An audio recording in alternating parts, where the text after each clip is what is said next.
everyone. This is Alejandro Diaz Guerrero speaking, and I'm very proud to have with us Dr. Robert Price, very much Dr. Bob. And how was your day today? How have you been? Pretty good and pretty productive, luckily. I'm working on a smoothing out an English translation of a 19th century work on the book of Acts and the epistles of Paul. Not that much fun, but important. And working on putting finishing touches on my huge book on world religions and the like. So I'm having a lot of fun, even when it's kind of drudgery, but I love doing creative stuff, and it's really fun, so I can't complain. I follow you on your social media accounts, and I know that you're going to have this course about the resurrection.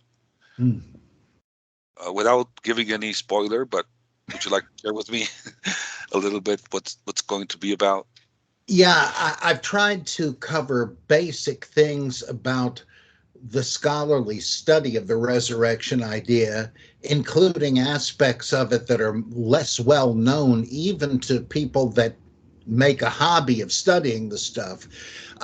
I start with the historical development of the idea, because you certainly have no hint of a resurrection of the dead way back in the beginning of the Bible and most of the way through it. So where did it come from? Well, we have a pretty good idea. It had to do with the influence of Zoroastrianism and stuff like that. So I want to get into that. And another thing would be what the gospel Easter narratives say. Do they agree? And they basically do not. And it's really hard to get everything into any single coherent order, which means pretty much that it wasn't created that way, that you had a whole bunch of somewhat clashing stories. Each one of them makes a good point on its own, but you really can't iron them out into any real sequence.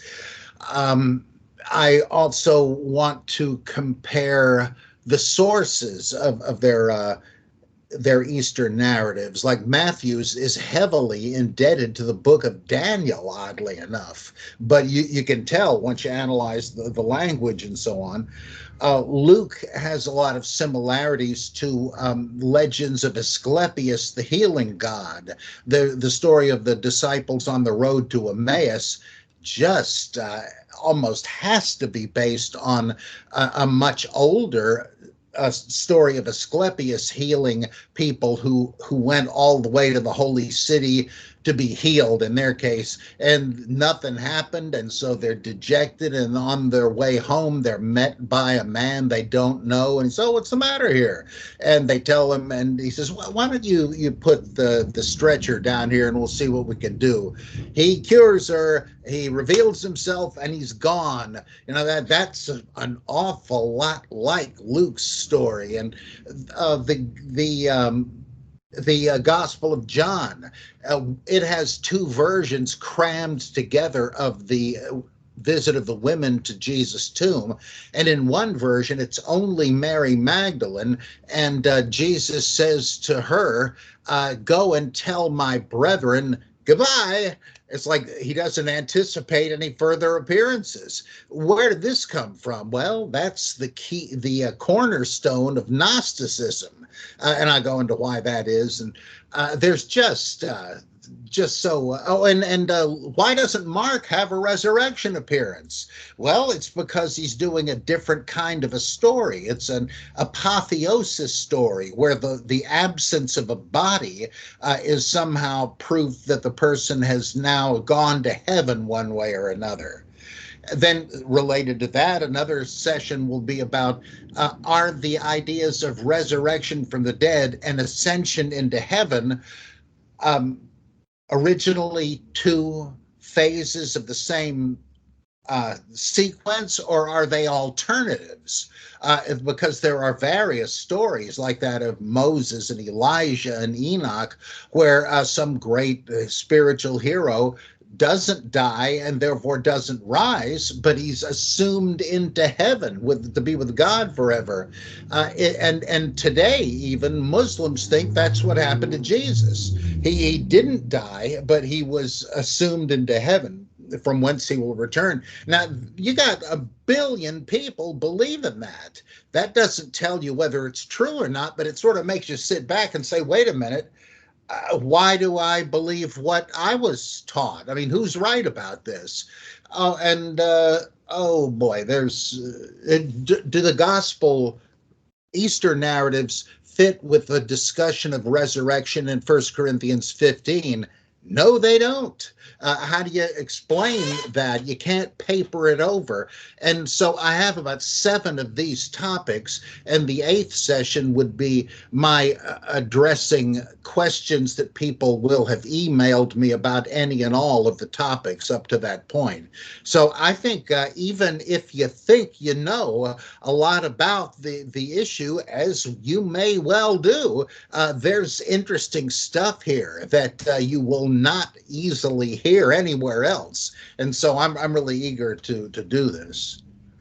That's so wonderful, because I really believe that we were living in a very good time where there is right now the problem isn't the lack of information, but getting to actually know how to tell from what's uh, not, let's just say, like, mm, absolutely the truth, but something that can hint you towards the right direction where we should look for, because That's there's right. One of my favorite analogies is the truth is like the North Star. You're not going to get to the North Star. You're not trying to do that, but you navigate by it. And that's kind of the idea of the truth. Like, you're very naive if you think that you're going to discover definitively the truth that they're still debating after thousands of years. But should you give up and say, "What the heck with the whole thing"? No, no, because you can at least get somewhat closer to it. You can slough off a little more ignorance, and that's better than just being totally lost in it. And like theologians have always said that about God. Can you really know the deep things of God? Well, the idea is absurd. How could you possibly, as a finite being? But you can at least get a little less stupid about it. You can at least realize, well, this is an unworthy idea. This is childish. I'm not going to, oh, God didn't answer my prayer. It must all be a farce. Wait a minute. You're just looking at it like a kid who's complaining Santa didn't bring him a pony for Christmas. You got to get more mature, and you'll never get to the whole thing. But who says you have to? Does God have you on some kind of a timetable? So I think that's an important thing to keep in mind. it's like this story, like when this little child asks his dad, "Can I get a gun for a present?" And dad answers, "You already have lots of guns." "No, I mean a real one." "Absolutely not." Uh, "Yeah, come on, dad, can I get one?" And then the dad basically says, "No, who's in charge here?" "Well, for now it's you, but get me that gun and then I'll show you."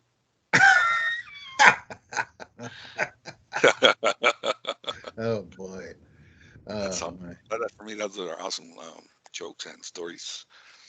That reminds me of an interesting thing in the Gospels where Jesus said, which one of you fathers, if your children asked for an egg, would give them a snake instead, or a stone? I said, of course you wouldn't. And you're sinners, but even you know not to do that, right? And I always think the unspoken corollary of that is, suppose the kid asked for a snake. Wouldn't you say, well, how about this instead? Sometimes the whole unanswered prayer, though I don't really pray anymore, but I have to admit it's not as as cut and dried as people think. You wouldn't want God to answer stupid prayers. Like it'd be like I like to refer to the old ghost story of the monkey's paw. Are you going to get anything you ask for? Look, buddy, you got to look at the big picture, and you cannot see it, but God can. So some things, then look, I'm not giving you that Uzi for Christmas. You know, that's you'd blame me if I did. Yeah, I mean that's also a very poor excuse uh, to stop believing. Yeah, I should uh, I should, if somebody is hurt by their religion, um, that's not a good excuse to stop believing. I think that the best reason to stop believing is when you start thinking. yeah, that's right. Yeah. When Because, people say, look at these guys on TV, Benny Hinn and Jim Baker, what a lot of nonsense. I say, wait a minute, please do not think that's Christianity. These people are just sideshow freaks. You need to be thinking about Thomas Aquinas and Karl Barth and people like that. They're the ones that you got to engage with.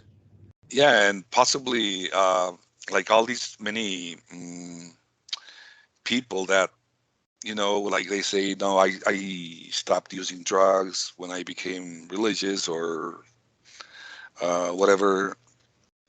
That's also um, because not just substance abuse is addiction. Also, you can be addicted to an ideology. We are allowed to say whatever we want. There's a liberty to drive a car, but you need to go through a driving school, and then they give you a license. They're just throwing at you tomatoes. Like, That what doesn't invite any kind of tempered what that do response. for me or for you? It doesn't help you, and it doesn't help me. Like, Mm, if you told me what you really don't like or what you really disagree upon, I can absolutely respect that. mm. Absolutely. Plus, I mean, I can think of several times when I've heard a theory or an opinion that strikes me as totally crazy, but then I remind myself, this guy's not stupid. Maybe he's seeing something I am missing. I'm going to try to be teachable here and learn what it is he thinks. And occasionally I've been amazed to find, oh my gosh, he's right.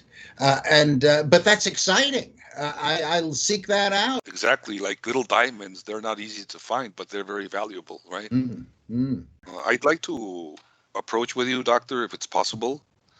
mm. Right here in Mexico, the Catholic Church has been like really successful because like they're really, I don't know how to use the word intelligent, but it's something more than intelligent. It's almost it's almost like when in Genesis that the Torah and in the book of Genesis, the five books of Moses, in the first book, where they describe the snake as the most intelligent, but they use a different word, the most intelligent creature Mhm. of the whole mm, of the whole kingdom, meaning the whole creation. Mhm. Not the kingdom of the heavenly kingdom, but He was you know, the most subtle of all the creatures God had made. every church, every building, like every little church or bake, there used to be a shrine for the original God or idol Oh, that was there. mm. So what the church just did was, this is now like the new version, but it's the same place. You can come here and still come worship. Yeah, that was the early Christians seem to have done the same thing with their iconography, and some of the saints looks like they were originally pagan gods. Like the whole idea of voodoo is premised on that. Yes, They're really the saints of the Loas and all of but that. especially here in Mexico, if you like do use Google Maps or whatever, you can always tell that they're always on the top of a hill Huh. or in a very high place.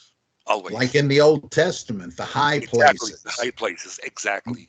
It's very mainstream. It's not everywhere, but it's very mainstream. In the ancient Mediterranean world, when the Greeks met the Egyptians, they said, geez, darned if your Osiris isn't just like our Dionysus. I bet they're two names for the same guy. And so they had an equivalent for every deity from the other people, which was a way of getting along. You didn't have to have holy wars that way. Exactly. They are very politically correct, and as long as you get along with, like, here the church is very flexible. They, like the Catholic Church, they allow people to, if you want to go to yoga, which is something evangelicals don't tolerate, you could go to yoga, or you can go and have some ayahuasca Mm, retreatment, or you can do whatever you want, but don't forget that this is the church where you were born in. mm. So as long as you come back every Sunday, we're good. I used to go to an evangelical church because some friends of mine invited me, but I've been always very open-minded. I mean, yeah, I can go because I don't want anyone to tell me what's it about. I'm not prejudiced. I want to learn what they teach there, Mm. right? I know. And like they never liked me there because I've always, like, I was like this, always looking at the pastor when he was preaching. Like, what what's he teaching, man? Like, this is totally very fringed, and they didn't like me. So mm, because everybody fell down except me, and everybody came into this trance except me, and everybody did very things that they are supposed to. That's expected for them to do it there. And so I'm not going to say anything wrong because I do have very nice friends inside the churches. But it's funny how once I invited my father, and my father said, "Yeah, I have no problem with that." And after that, let's go to mass. Yeah. So to take a shower after the Yeah, let's go. defilement of the other. Why don't you allow me to ask you something else? Sure. We know that the word Hashatan, or Satan, means the adversary, right? Right. And that the adversary is basically anything. Like, if I have a different ideology than you, I can be your Satan, Yeah, literally, though technically. originally, apparently, they meant more specifically, the Satan was a kind of a mythological character. Uh, he would accuse people before God, not obvious villains, but rather somebody purporting to be a faithful worshiper, like Job or King David, and so on. And he was concerned for God's reputation. It's like in one of the epistles, I think it says, "God is not mocked." Well, that was his job, to make sure that God wasn't being made a fool of. So obviously, the people that told this story didn't think of God as being omniscient. That's an earlier stage of thinking. But he says God is bragging on Job. He says, "Hey, you notice Job over there? He's Mr. Righteous. He does nothing wrong. He says his prayers on time, etc., etc. I'm pretty proud of him." And the Satan says, "Come on. Doesn't it occur to you that he's just in it for the fringe benefits? Look at all this stuff you give him. You take that stuff away and see how loyal he is." All right, let's find out. And so he takes everything away horrifically. But Job is still holding on. His wife is saying, "Why don't you just end it? Curse God, and he'll send a lightning bolt to vaporize you. It's better than this." And what are you're acting foolish, lady. We accepted all this good from the hand of God. Shall we not receive whatever he deems fit to give us now? Okay. And she goes home to her mother, I guess.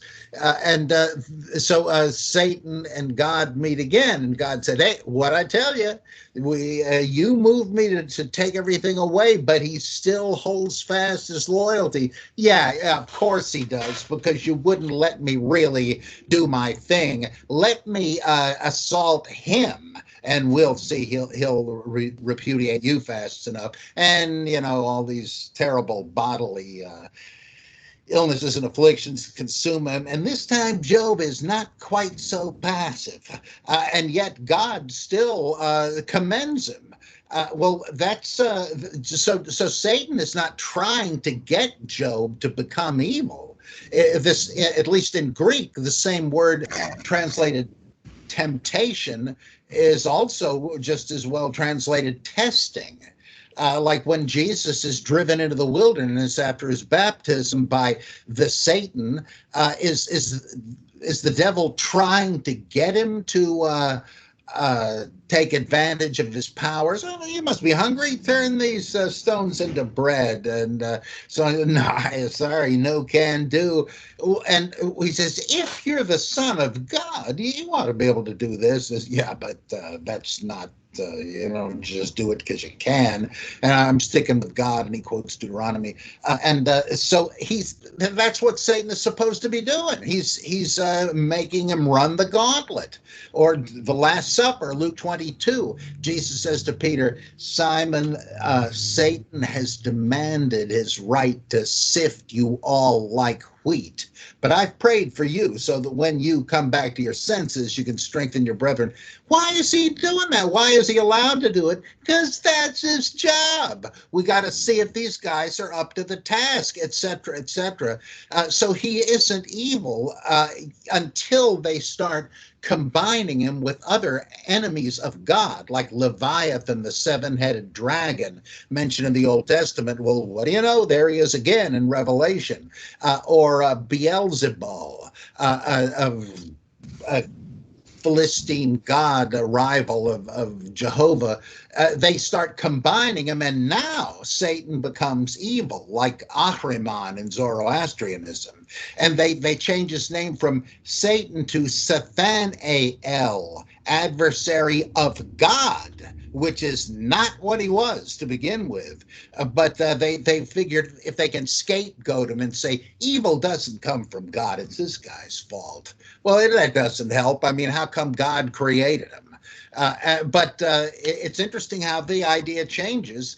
And now you mentioned how you could apply the term to anything that was standing in your way, any kind of oppositional thing.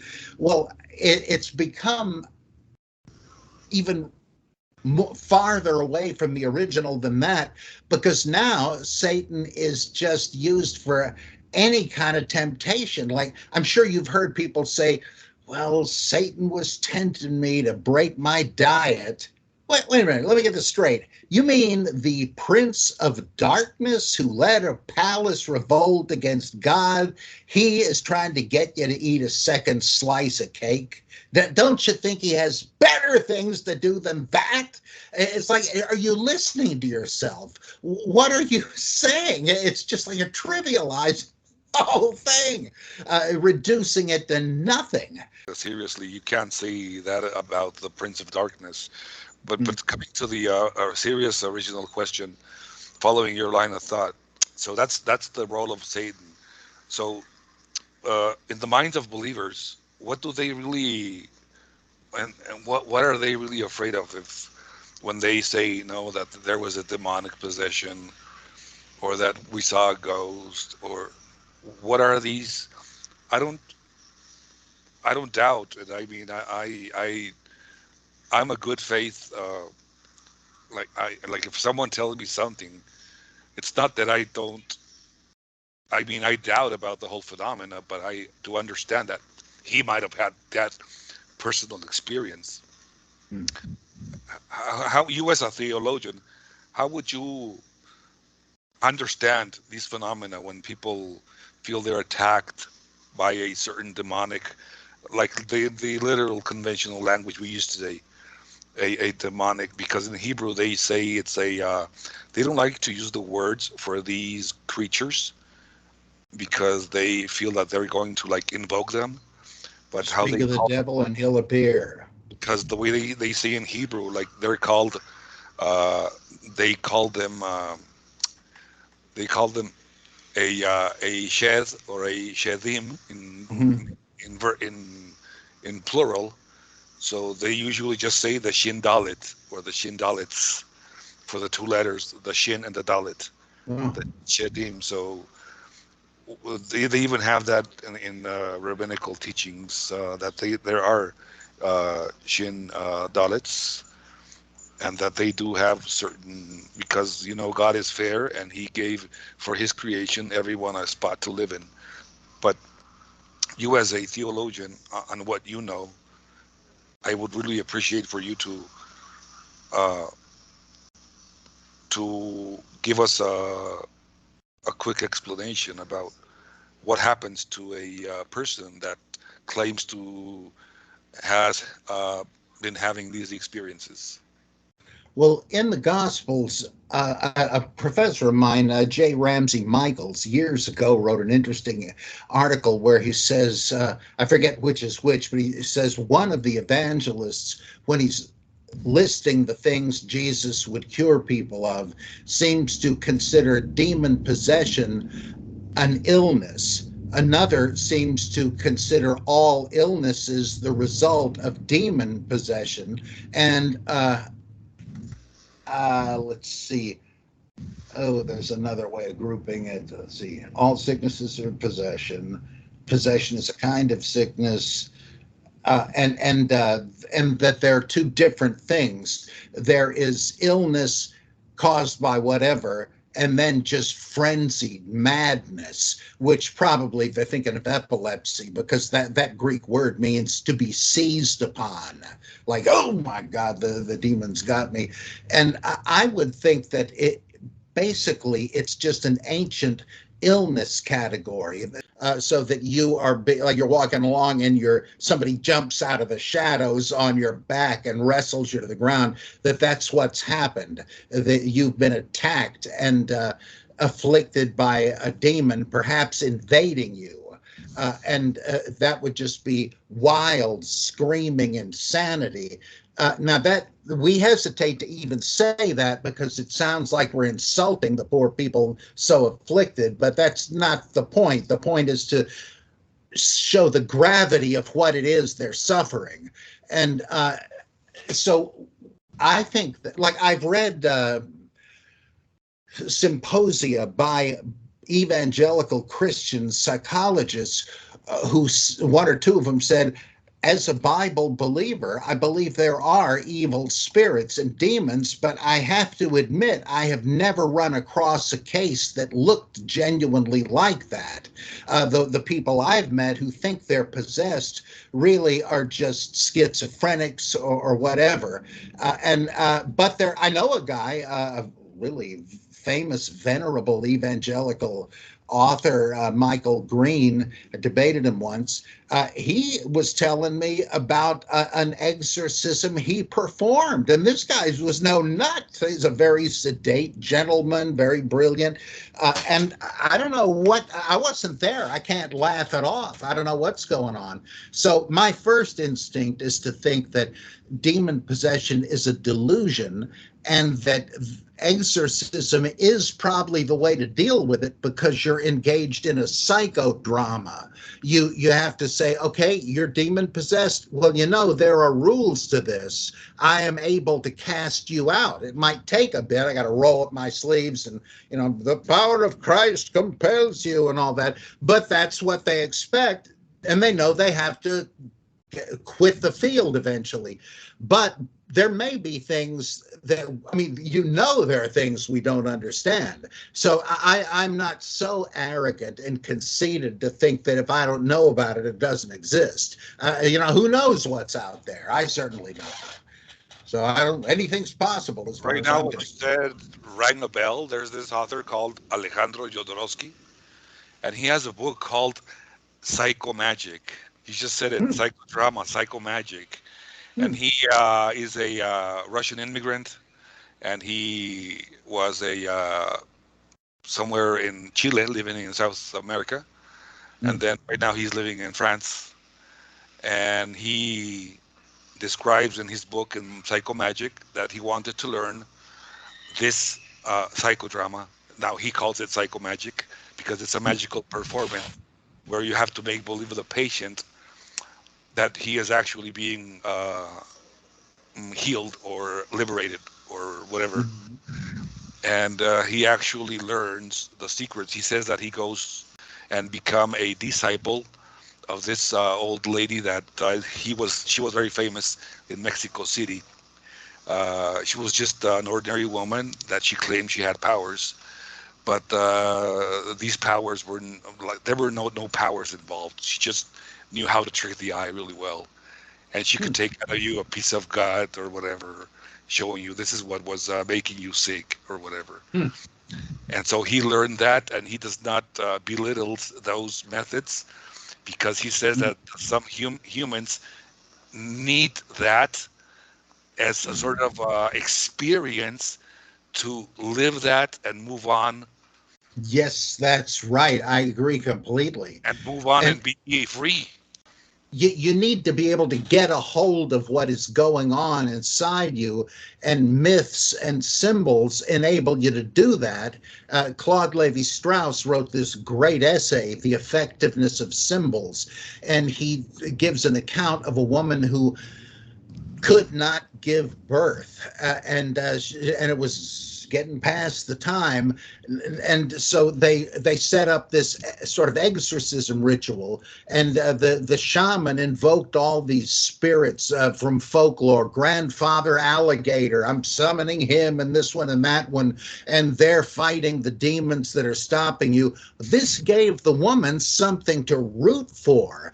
She could now feel that she could control the process, and bingo, she gave birth. Like, that's extremely important stuff. To laugh it off as primitivism, no, no. In his book, Alejandro Jodorowsky, he says that one of his clients was a little bit concerned about his masculinity, and he told him in his letters, because he has letters with his clients, and sometimes he advises them like you need to paint your testicles with red ink, Ha, and that'll do the trick. Things like that. ha, fascinating. Well, Yeah. because that's what would happen when people went into uh, the Epidaura, was that the Asclepiums, the shrines of the healing god Asclepius. The priests would take them into a sleeping chamber and say, "Now you're going to have a visitation in the night from the god." And in a dream, well, who knows if it was a person in a costume that came in? It doesn't matter. And he's going to tell you to do something, and it might seem kind of zany, like some sort of fraternity stunt, but people attested that they did this and it healed them. Well, that's no big surprise, because if it was psychosomatic to begin with and you believe this will do it, placebo effect, bingo. That's not to be despised. This is similar to what C.S. Lewis says about posture in prayer. He says, the people say, well, God would hear me praying no matter what my position was. And Lewis said, well, yeah, I know that, but in everyday life, there are appropriate and inappropriate postures and poses and things you do or don't do with your hands, and so on. It's the same way, because everything we do is symbolic, and or we wouldn't be doing it. And so, otherwise, you just park yourself like a rock. And he says the same thing here. You kneel or you clasp your hands, or in the East, they would put out their hands in the cross shape, because it's conducive to the kind of mental state you're after. It's not simply arbitrary. And or hatha yoga. The whole idea is you're using the body as an instrument for meditation. There's nothing spooky or fraudulent about that. It's just good psychology. You're not just a ghost in a machine. The body really is as much you as the insides of you.